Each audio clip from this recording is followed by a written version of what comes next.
Human life has an impact on the natural world. According to the Alberta Institute for Wildlife Conservation, litter is everywhere that humans are. Roadsides, parks, lakes, forests, school grounds, and parking lots. It's even in our own backyards. Litter impacts wildlife in many ways. They can get stuck in containers or other waste, cut themselves on sharp objects, or eat harmful items. We will be creating a piece of art that includes some of these litter items in order to educate people about the impact of waste on wildlife. The materials that we're going to need are our visual journal or watercolor paper, watercolor paints, a brush, and some water.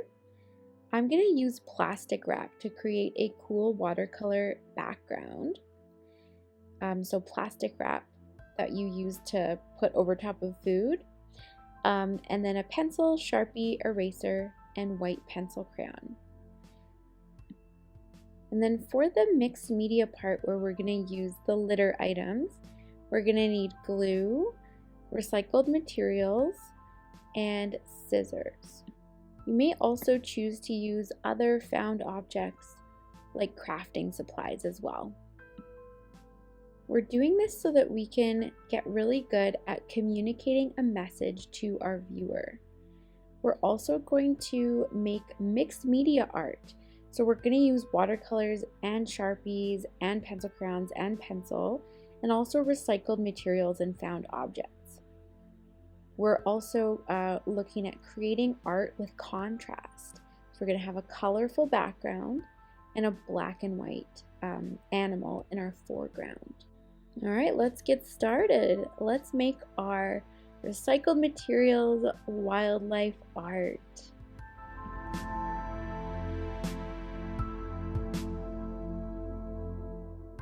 Okay, so we're first going to start with a sheet of watercolor paper or our visual journal.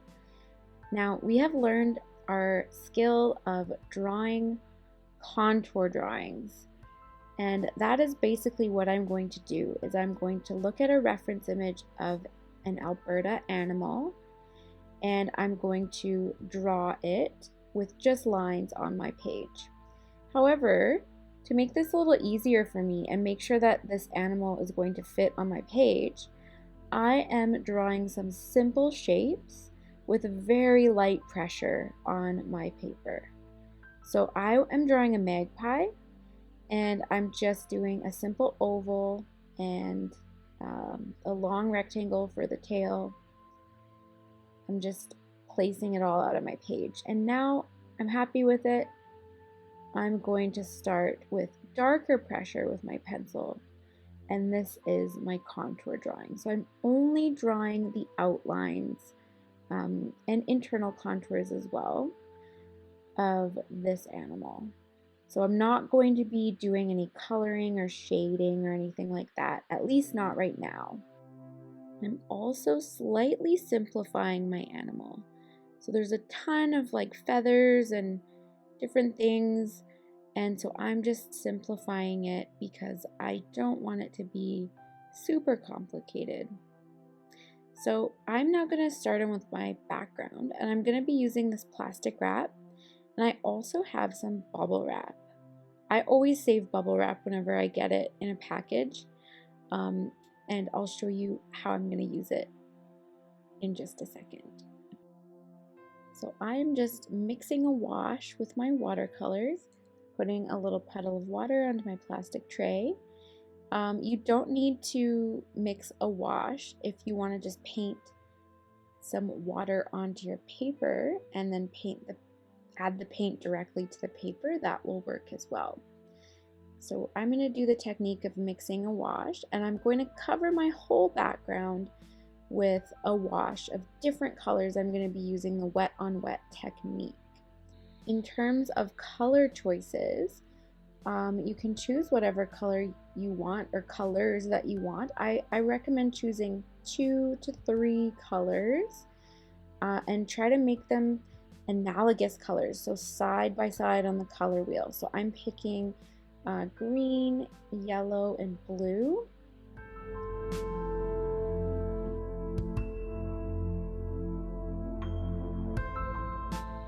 Okay, so I've covered the background using the wet on wet technique. Now I'm gonna add my plastic wrap. So I need to make sure that my paint is wet.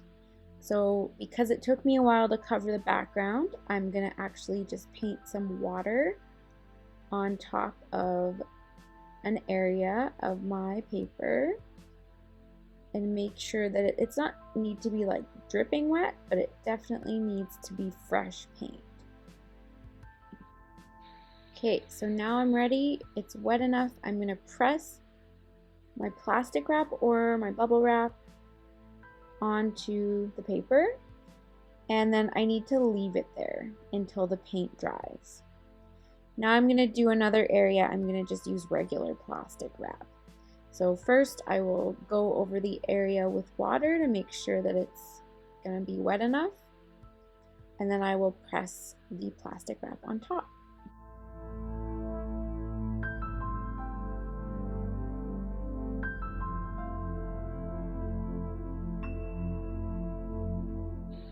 Okay, here goes the plastic wrap.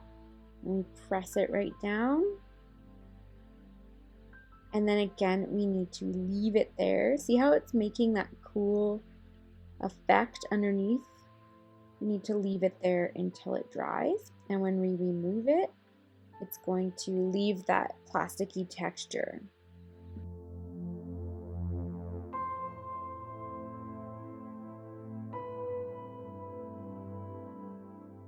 Okay, the paint has dried, so I'm gonna now do the removal of those plastic pieces. And you can see the super cool effect that it has created. I love the bubble wrap. That's why I save it. And look at that plastic wrap. It's looking super cool. Let me pick it up for you to see it better. Okay, now we are ready. We're gonna go in with a Sharpie marker and my white pencil crayon and my pencil. So I'm gonna do some outlining, and I'm also gonna look at my reference image in order to add some values to this animal drawing. I'm now going to use my reference image to figure out which areas are really, really dark, and these areas I'm going to color in with my Sharpie. Which areas are sort of medium dark, I'm going to color those in with the Sharpie and then go over them with a white pencil crayon to create a grayish color. And then which areas I can shade with my pencil and which areas I can leave completely white. So I've colored in the top part of my magpie's head, and then I looked at my reference image and there's that little white spot, the little light highlight on the top where the light is hitting the bird's head. So I'm going to go ahead and shade that in with my white pencil crayon. So it's kind of the opposite of the way that we normally work. We're going dark and then adding the light on top.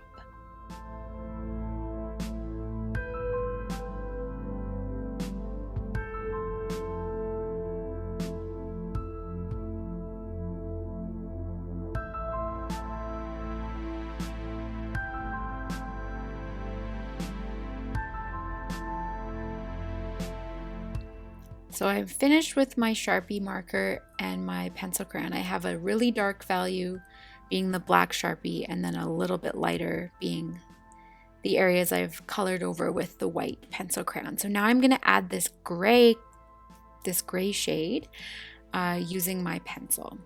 So I'm going to shade in the bird's wing and the other wing as well.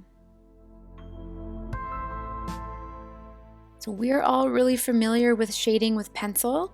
We know that we can erase to make areas lighter. We can also use our finger to smudge the area and blend it a little bit more. So I'm now ready to grab my scissors and my glue and some of the other recycled materials I found. So the same bubble wrap and plastic wrap that I used to make my background texture. I'm going to also use a plastic fork, this plastic thing. So basically you can go raid your recycling bin for items that you think might look good and make an impact on your art piece. So now I'm going to carefully cut some of these pieces up. I feel like it would look better to have them cut up than to just have them on their whole. And then I'm going to arrange them in a way that I think looks visually appealing. And then I'm going to glue them on to my background. And this is white glue, so you have to let it sit and dry for a little bit. And once it's dry, the glue should become clear and the pieces should be stuck on really well, hopefully. And this is my finished product. Cannot wait to see your finished product. Thanks for watching.